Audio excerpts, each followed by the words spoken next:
السلام عليكم ورحمة الله وبركاته. النهاردة ان شاء الله بمناسبة ان الليمون رخيص هنعمل برطمان ليمون كده بالشطة.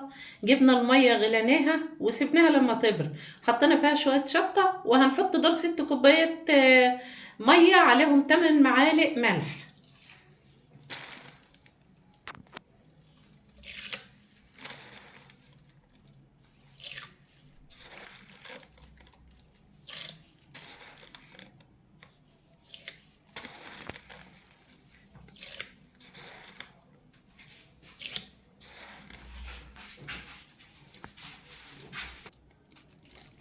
سلقنا الليمون، طبعا احنا بنحطه مسلوق بس مش سلقينه قوي، يعني سايبين فيه يكون ماسك حلو شويه.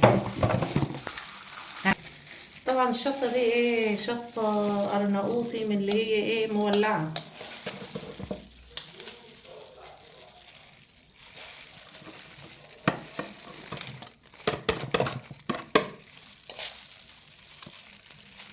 ونكمل بقيه الليمون. لازم تلبسي جوانتي علشان طبعا حاميه جدا عشان ما تاذيكيش.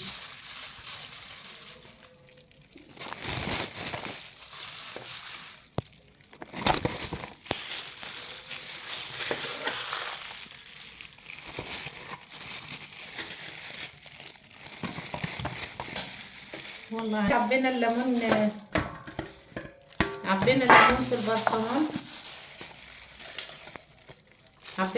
في البرطمان. هنحط عليه بقيه الشطه، وطبعا المحلول اللي احنا عملناه بالملح والشطه تاني هنحطه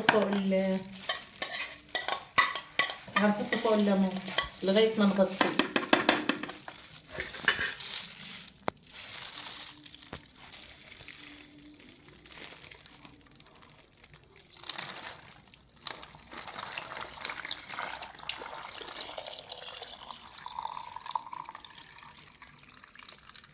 بس كده.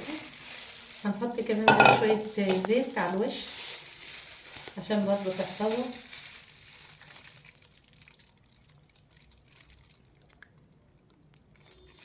وهنحط كام ورقة لورا عشان دي برضو بتخليها تحفظ الحاجة كده.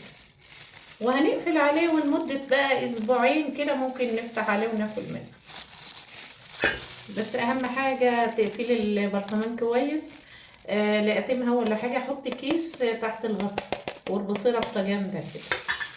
والسلام عليكم ورحمة الله وبركاته. في فيديو تاني ان شاء الله.